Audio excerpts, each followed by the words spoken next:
personas de forma natural esperamos que las cosas sucedan como nos gustaría que sucedieran, que tengamos el tiempo ideal, que encontremos la gente extraordinaria, que todo esté rico, y a veces esto no sucede. La gestión de las expectativas es una de las cosas más importantes que he encontrado en mi vida, porque ten en cuenta que tenemos expectativas respecto a nuestros hijos, respecto a nuestra pareja, nuestros amigos, nuestros compañeros, nuestros clientes, nuestra sociedad, expectativas de todo el mundo, y expectativas sobre nosotros mismos. ¿Qué ocurre cuando una expectativa no se cumple? Ocurre algo muy natural, que es la aparición, la experiencia de dolor. Y aquí es donde tenemos que hacer un alto muy, muy importante y muy, muy serio. ¿Cómo se gestiona el dolor? Primer punto esencial. A nadie le gusta el dolor. No conozco, ni creo que conozca en la vida, a nadie que me diga, quiero un poquito de dolor en mi vida. Nadie quiere el dolor. Ahora bien, el dolor tiene dos connotaciones. Una, la propia de esa emoción, es decir, esperamos una cosa y no sucede, y experimentamos dolor, nos sentimos traicionados, bien sea por un amigo, bien sea en nuestro trabajo, bien sea por el tiempo climatológico, por lo que sea. Esto es normal, esto es humano. Si no tuviéramos nuestra humanidad, no experimentaríamos dolor. Ahora bien, ¿qué hacemos con este dolor? Con este dolor podemos hacer dos cosas. A mí me gusta hablar de dos vías, la vía del crecimiento y la vía del sufrimiento. ¿Cuál es la vía del crecimiento? La vía del crecimiento es aquella en la que dejas que el dolor te moldee sin rendir el alma. ¿Cuál es la vía del sufrimiento? La vía más ancha, la más fácil de tomar, en la cual nos cargamos de emociones negativas, empezamos a culpar a los demás, empezamos a culparnos a nosotros mismos, de alguna manera no queremos tener ninguna reacción con ese dolor. Pondré un ejemplo. Es como hay unas plantas por ahí muy incómodas que se llaman las ortigas. Si tú tocas una ortiga, tienes una urticaria. ¿Qué pasa cuando te ha picado la ortiga? Que tienes unas ganas tremendas de rascarte. Son casi inevitables esas ganas de rascarte. ¿Qué ocurre cuando te rascas? Que se pone mucho peor. Entonces, lo fácil ante la expectativa no cumplida es metafóricamente ese rascarse. Que ese rascarse no lo quiero, empiezo a buscar culpables en mí mismo, en los demás, etcétera, etcétera. El problema es que esto se sabe que origina el siguiente efecto. Produce una caída de la autoestima y siempre que te vuelvas a acercar a algo que te lo recuerde, automáticamente huirás.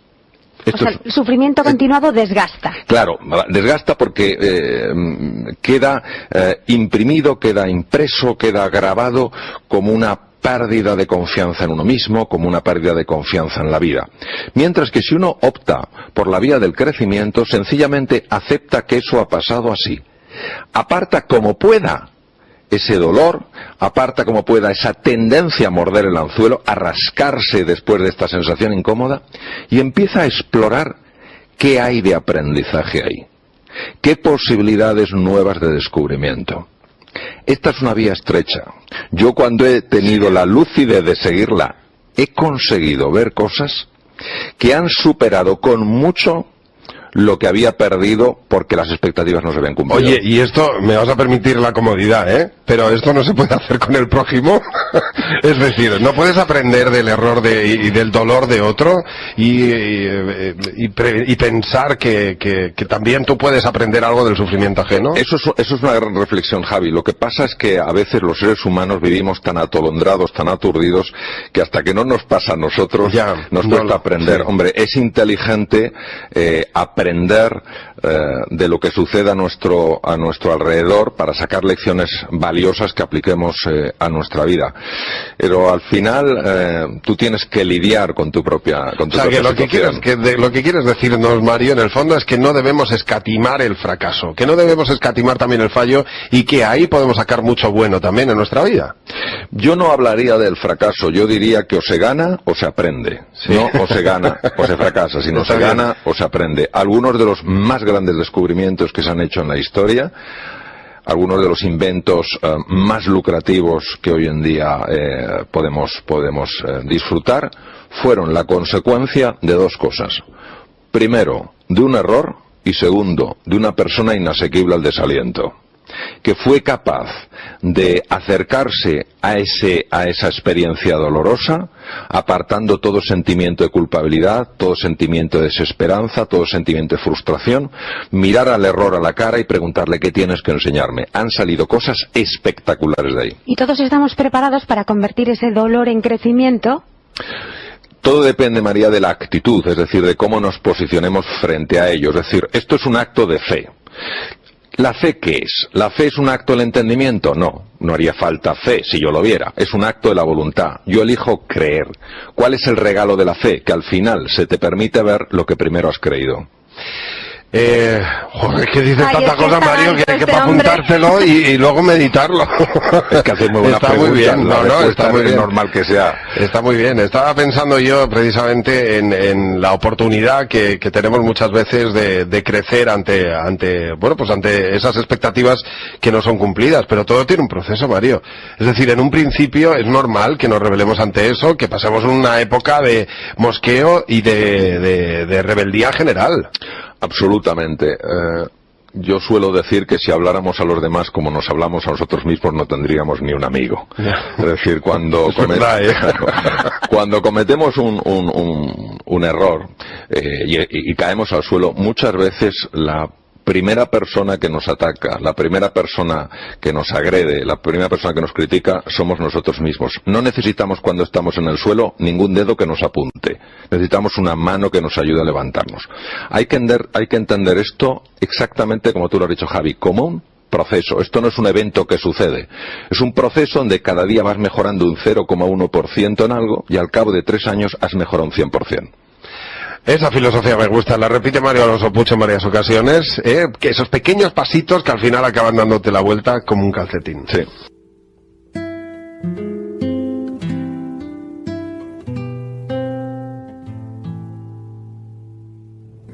Imaginaros que fuéramos olas. Una ola que tiene un nivel de conciencia elevado sabe que está hecha de mar. Y por tanto ve a otra ola, sea más alta, más baja, más ancha, más delgada, y la reconoce como de la misma naturaleza, y por tanto sería absurdo que tú atacaras a algo que es de tu misma naturaleza. Pero ¿qué pasaría si la ola se hubiera olvidado de que está hecha de mar y solo se fijara en su forma y dijera: yo soy una ola y tú eres una ola diferente y no hay nada que me una a ti en la distancia? Ese momento que no se sabe cuándo se originó es cuando...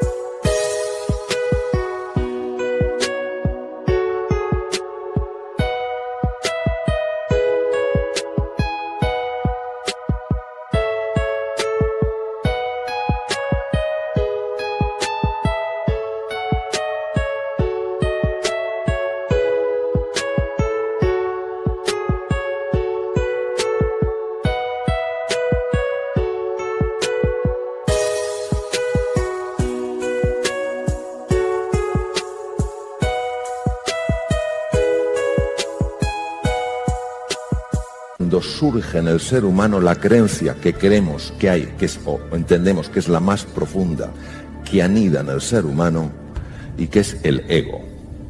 El ego es una creencia de enorme profundidad en la separación. Cada ola se ve separada del resto. Por tanto, si tú, otra ola, desapareces, te estrellas con una roca, ¿qué más me da? Si tú eres distinta a mí. De ahí nace el egoísmo, el ensimismamiento, el centramiento exclusivamente en uno. Pero si yo reconozco que tú, ola, vas a estrellarte contra una roca, pero entiendo que tú y yo somos unidad porque somos océano, ya me importa y jamás te podrá hacer daño. Esta creencia se genera muy pronto en el ser humano, probablemente va de generación en generación y nacemos con ella. Y tiene un arraigo importantísimo a nivel del cerebro. Cuando somos niños, al sentirnos aislados, aunque vivamos en una familia y vivamos en un entorno cultural, al sentirnos aislados, al sentirnos en peligro, al sentirnos indefensos, cualquier experiencia que tengamos de pequeñitos, que incremente esa sensación de pequeñez, de aislamiento.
De miedo, de impotencia, va dejando un recuerdo probablemente en ciertas regiones del cerebro, fundamentalmente en los núcleos amigdalinos. ¿Qué ocurre? Que cuando somos mayores eso está ahí, y vamos a un sitio, vamos a una fiesta, nadie nos hace ni caso, y ese no sentirte aceptado inmediatamente produce un disparo en esas estructuras cerebrales.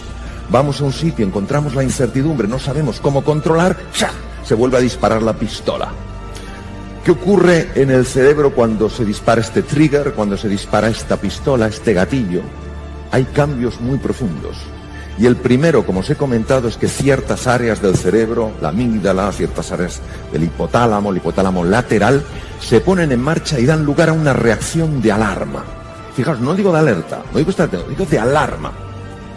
Cuando esta reacción de alarma se produce, estamos probablemente ante el origen de la violencia, porque sale la bestia que hay en nosotros, sale Mr. Hyde. Y Mr. Hyde en ese momento se siente aún más ola separada del resto, más amenazada, y necesita tener, poder, control.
Someter. Pero esto no es porque el ser humano en su núcleo no tenga bondad, verdad o belleza. Es porque vivimos a nivel de una creencia muy instalada que es el ego, donde cada ola no se siente parte del mar. Cuando las personas somos violentas, es porque tenemos miedo y porque sufrimos. Detrás de todo acto de agresividad hay una persona que sufre y que muestra su sufrimiento, curiosamente, haciendo sufrir a los demás. Otra cosa importantísima que me encantaría compartir con vosotros: cuando se activan los centros de alarma en el cerebro, en la amígdala, en el hipotálamo lateral, se desconecta por completo o casi por completo las áreas más importantes del cerebro humano para pensar con claridad, para tomar buenas decisiones, para aprender, para ser creativo. Es decir, las áreas de la inteligencia se desconectan. On, el sistema de alarma; off, el otro. El budismo no es una religión en el sentido habitual que utilizamos, aunque religión viene de religare, que es volver a unir lo separado. Es una filosofía.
wild and free.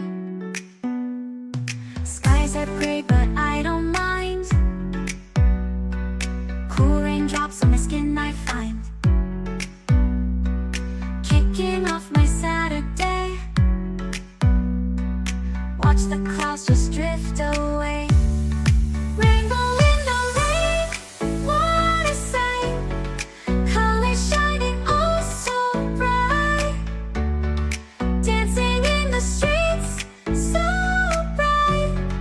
Everything will be alright.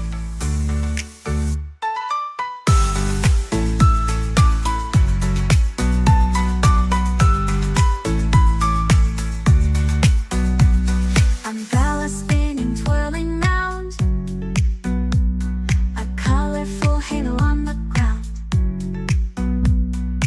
Music playing on the sand. Skipping beats, the heart will sway. Feel the world come out to play. Lightning cracks, but don't you fear. Magic shines when skies are clear. Raindrops whisper secrets true. A hidden beauty shines right through. Rainbow in the rain, what a sight. Colors shining oh so bright. Dancing in the streets, so bright.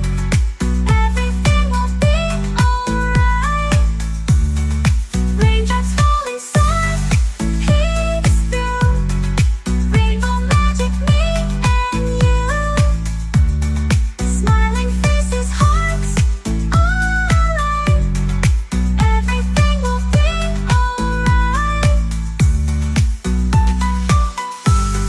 Everything will be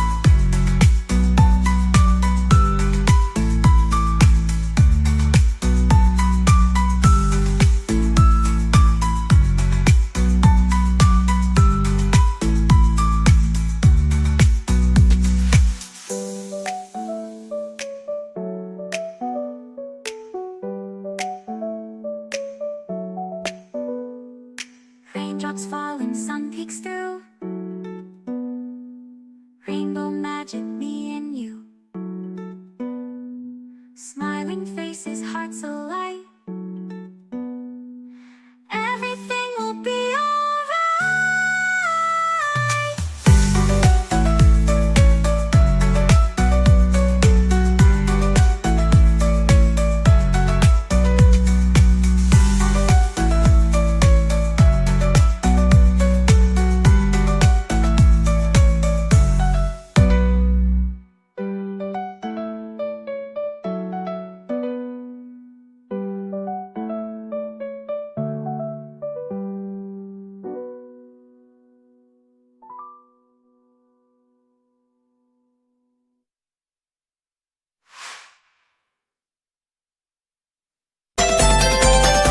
Y los budistas Sakyamuni Buda, el príncipe Gautama Siddhartha, fueron grandes y son grandes investigadores de la mente. Yo he tenido algunos maestros budistas que me han ayudado a entender aspectos de la mente. Y fijaros qué interesante, su receta, su camino en 7 pasos para ir reduciendo el poder que esa creencia tiene en nosotros.